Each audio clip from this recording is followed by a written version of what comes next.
Not that this is like any particular milestone, but today is the start of week 11 of throwing. And it feels pretty good, and I'm hoping it stays that way as I keep ramping up the velo.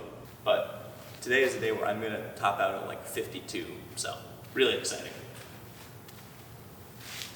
Oh yeah. That's honestly probably too hard to start.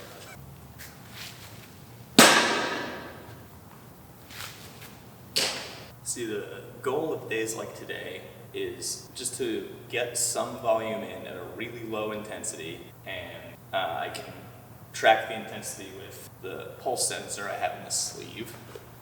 It's in there, reads out to my phone, which is why I have this right here, and gives me some information on stress, arm slot, arm speed, and I can input the velo for a little extra data. And that's how I sort of guide and track the intensity that I'm at in all of my throwing sessions so far in rehab.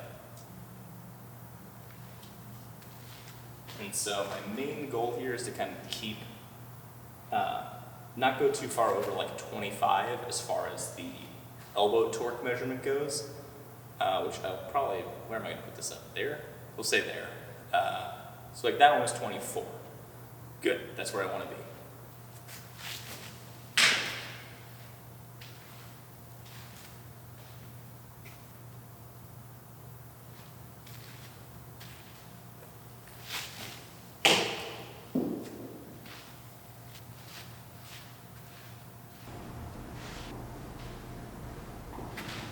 So, not the world's most exciting in terms of throwing, that's more for tomorrow. But, you know, stuff needs to get done. The light throwing days matter too.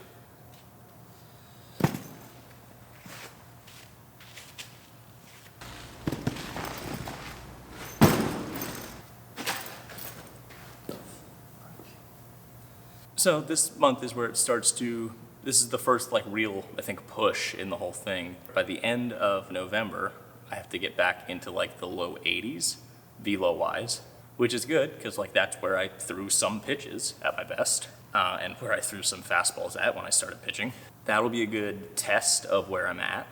And also I think I start throwing changeups at the end of this month, which will be nice to just get some different feel from just throwing 2 and 4 seam fastballs. So we've got the first real test of this so far. Because like if my arm was having trouble when I was throwing 65 miles an hour or whatever I was just doing, like 55 miles an hour, we've got other issues. I think this is where even though things have gone relatively well up till this point, this is the first real test of how my arm is actually doing. It should be exciting, but it's also a little nerve-wracking, so we'll see how it goes. Anyway, it is time to lift.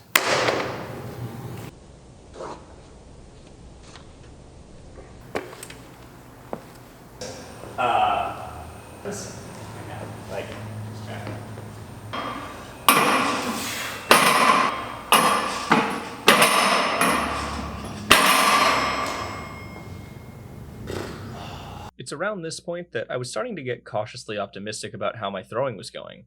Everything had felt good so far, my arm was actually beginning to feel normal again in everyday life, and it seemed like things were going well and that this might just be smooth sailing from here on out. Now, if you've ever rehabbed from an injury yourself, you see where my mistake was here. I felt good for a bit, that was true, but of course, pride goeth before the fall. I didn't have a fall so much as I maybe pushed a little too hard and too fast.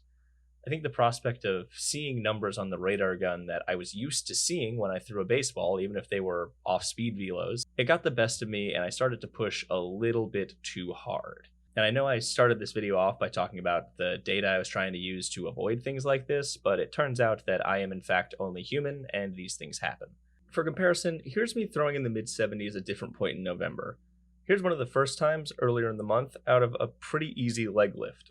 The ball comes out easy, has some good life to it, I look loose and smooth. Here's about the same velo a week later. I'm going out of a little shuffle, which means that the velo should come a little easier, but this just looks so strained and awkward that I don't even really want to watch it. Now fast forward another 2 weeks, and here I am throwing a little harder than the last video, looking a lot less strained. In fact, I had worked my way back up to where I was, and even better, I got all the way up to 80 during this throwing session, and even throwing the ball 80 here looks way easier than that 76 did in the middle of the month. Now, I look a lot smoother and more comfortable here in my very last throwing session of November, mostly because I had been forced to take a deload week the week before Thanksgiving due to travel for a wedding and the holiday itself, and that gave my body time to adapt a bit when I might have been ramping up a little bit more quickly than my arm could actually handle. I thought I had been climbing at a reasonable rate, but it seemed like my body disagreed with me. I'm also partially convinced that adding changeups back into the mix may also have contributed to the problem. I dramatically pronate the release of my changeup in order to get some downward action on it, and I think that this may have exacerbated the soreness of my forearm. Considering my changeup is the pitch that I use the least, I'm really not too concerned if I don't throw them for a few weeks while I let my arm get back into shape. Taking a serious look at it, I've realized that I can pretty much go up by like 2 miles an hour a week from now until when I'm supposed to throw my first bullpen, and I would still be working up to a velocity that's well above my hardest fastball ever. So there's really no need to rush it now and cause myself issues because I want to throw harder now. I should also probably have known that progress would not be perfectly linear because it never is. But I am back now, and I feel a lot better both throwing and about the concept of deloads in the process of building back up, which is good because I have one written into my program coming up. Anyway, that is all for this video. Thank you for watching, and I will see you next time. That one's getting played. Can you record? He had the band around my neck.